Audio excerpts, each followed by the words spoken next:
देश जब आज़ाद हुआ तो इसके 3 टुकड़े हो चुके थे और जितना भूगोल भारत के हिस्से में आया उनमें भी बड़ा हिस्सा छोटे रजवाड़ों और रियासतों के रूप में बटा था। 543 रजवाड़ों को कैसे किया गया एक, सुनिए आज the great Indian independence story में।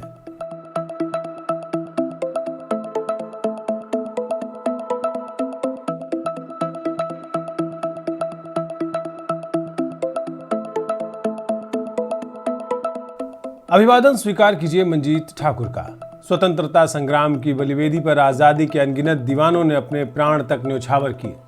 कई महिलाओं के सुहाग उजड़े, कई माँ की गोदें सूनी हो गईं, कई बहनों से उनके भाई की वो कलाई छिन गई जिस पर वो राखी बांधती आई थी।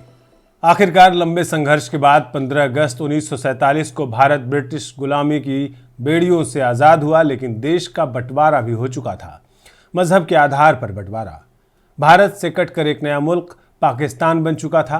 भारत के दोनों तरफ पाकिस्तान, पश्चिमी और पूर्वी पाकिस्तान जिसे अब बांग्लादेश कहते हैं। भारत के हिस्से वाले इलाकों में 500 से ज़्यादा छोटी बड़ी रियासतें थीं। कुछ ऐसा ही हाल पाकिस्तान वाले हिस्से का भी था। इन देसी रियासतों का विलय नए नए आज़ाद हुए देश के लिए सबसे बड़ी चुनौती थी। कुछ रियासतें ऐसी थीं जहां शासक मुस्लिम था मगर ज़्यादातर आबादी हिंदू, और वहां के शासक पाकिस्तान में विलय चाहते थे। जम्मू कश्मीर का मामला इससे उलट था। ज़्यादातर आबादी मुस्लिम थी मगर महाराजा हिंदू। शुरुआत में महाराजा विलय के पक्ष में नहीं थे। वो चाहते थे कि जम्मू कश्मीर एक अलग देश बने। लेकिन तब की जवाहरलाल नेहरू सरकार ने और ख़ासकर तत्कालीन गृहमंत्री सरदार वल्लभ भाई पटेल ने इन रियासतों का विलय कराया, समझा बुझाकर, मान मनव्वल से और ज़रूरत पड़ने पर सख्ती दिखाकर।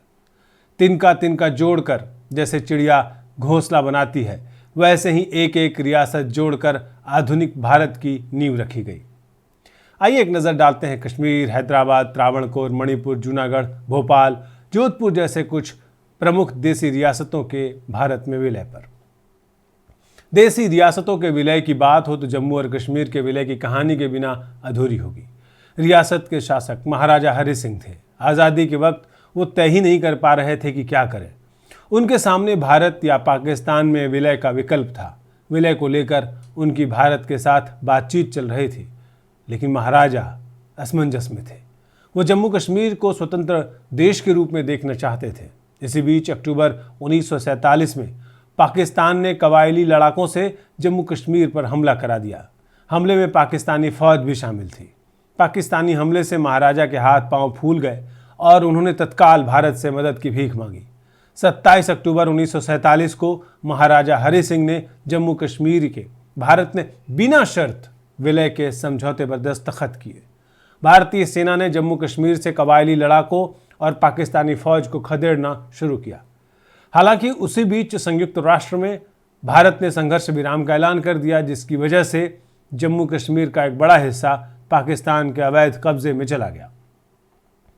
कश्मीर के अलावा हैदराबाद का मामला भी बड़ा दिलचस्प था और संगीन भी। वहाँ के निज़ाम राष्ट्रमंडल का सदस्य रहते हुए हैदराबाद को एक अलग देश के तौर पर देखना चाहते थे। निज़ाम उस वक्त भारत ही नहीं, दुनिया के सबसे अमीर व्यक्तियों में से एक थे। हैदराबाद की अपनी अलग सेना, रेलवे, डाक, तार विभाग भी था। निज़ाम ने रज़ाकारों की निजी मिलिशिया यानी प्राइवेट आर्मी भी रखी थी, जिसका मुखिया कासिम रिजवी था। रियासत को 85% आबादी हिंदू थी और शासक मुस्लिम। ज़्यादातर लोग भारत के विलय के पक्ष में थे, लेकिन निज़ाम के दिल में कुछ और ही चल रहा था। निज़ाम मोहम्मद अली जिन्ना के संपर्क में थे। वो गोवा में बंदरगाह बनाने को लेकर पुर्तगाल के साथ भी बातचीत कर रहे थे। मकसद वहाँ नौसैनिक अड्डा बनाने का था। निज़ाम ने भारत में विलय से इनकार कर दिया। सितंबर 1947 में निज़ाम और भारत सरकार में 1 साल तक यथास्थिति बनाए रखने का समझौता हुआ। भौगोलिक समीकरण हैदराबाद के पक्ष में नहीं थे। चारों तरफ भारत और बीच में हैदराबाद के रूप में स्वतंत्र देश कतई व्यावहारिक नहीं था। लेकिन भारत संयम के साथ यथास्थिति बरकरार रखते हुए वेट एंड वॉच की मुद्रा में था। दूसरी तरफ निज़ाम की निजी मिलिशिया यानी रज़ाकारों ने पूरी रियासत में तांडव मचाना शुरू कर दिया। गैर मुस्लिमों पर हमले, लूटपाट, अत्याचार। ट्रेनों को रोककर गैर मुसलमान यात्रियों पर हमले हो रहे थे। 22 मई 1948 को रज़ाकारों ने गंगापुर स्टेशन पर ट्रेन में सफ़र कर रहे हिंदू यात्रियों पर हमला किया। उनकी इन करतूतों से पूरे भारत में आम जनमानस काफी द्वेलित हुआ। भारत सरकार पर भी सख्त कदम उठाने का दबाव बढ़ने लगा। सरदार पटेल का धैर्य भी जवाब दे गया। आखिरकार उन्होंने सैन्य कार्रवाई का रास्ता चुना। 13 सितंबर 1948 को भारत ने ऑपरेशन पोलो शुरू किया। 5 दिन के अंदर निजाम की हेकड़ी खत्म हो गई। 17 सितंबर को निजाम और उसकी सेना ने सरेंडर किया। रजाकारों पर बैन लगा। 23 सितंबर को निजाम ने हैदराबाद के भारत में विलय का ऐलान कर दिया। आजादी के बाद हिंदू बहुल जूनागढ़ के नवाब ने पाकिस्तान के साथ जाने का फैसला किया। इस देसी रियासत की सीमा पाकिस्तान से लगती भी नहीं थी। जूनागढ़ के नवाब की इस चालबाजी से भारत नाखुश था।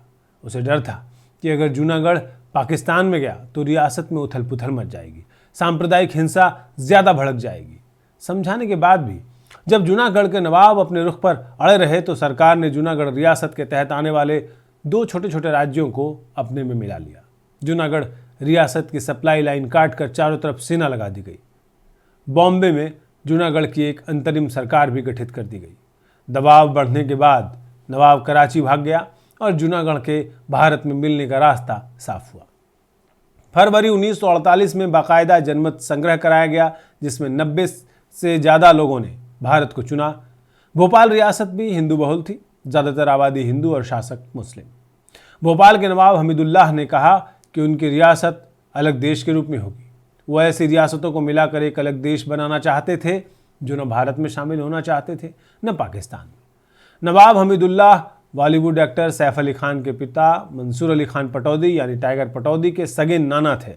नवाब ने योजना के तहत 1948 में पाकिस्तान के कराची में बैंक ऑफ भोपाल की एक ब्रांच खुलवाई और यहाँ का सारा पैसा वहाँ भेज दिया।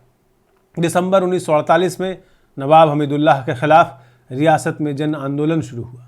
नवाब ने उसे सख्ती से कुचलने की कोशिश की और कई आंदोलनकारियों को क्रूरता से मार डाला गया।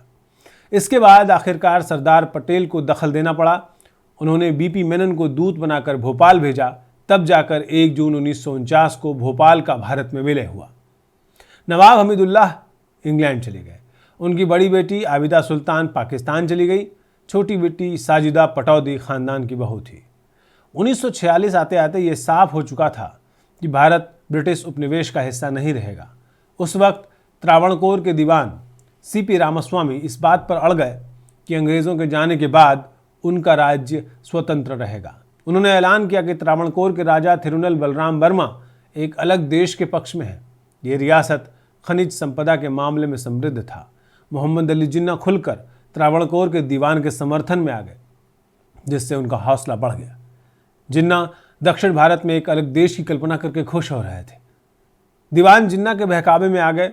उधर त्रावणकोर की प्रजा में उनके रुख को लेकर आक्रोश बढ़ता जा रहा था।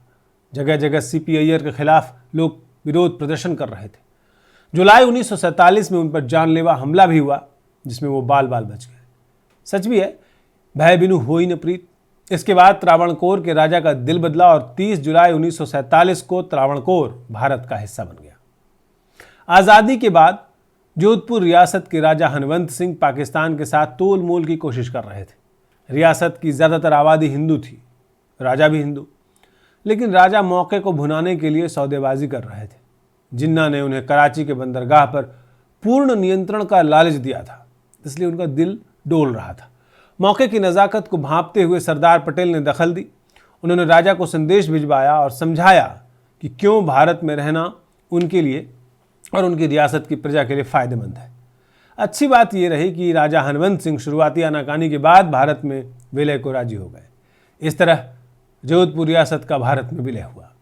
भारत जब आज़ाद हुआ तब मणिपुर एक स्वतंत्र रियासत थी। हालांकि बाद में मणिपुर के महाराजा ने 1949 में अपनी रियासत का भारत में विलय का फैसला किया। इस तरह देश में 543 छोटी बड़ी रियासतें और रजवाड़े थे और लौह पुरुष सरदार पटेल की दूरदृष्टि की वजह से इनका विलय भारत में हुआ और वो भारत बना जिसको आज हम देख रहे हैं। और ये सब मुमकिन हुआ उस फौलादी संकल्प के पीछे की भावना की वजह से, जिसे हम कहते हैं नेशन फर्स्ट।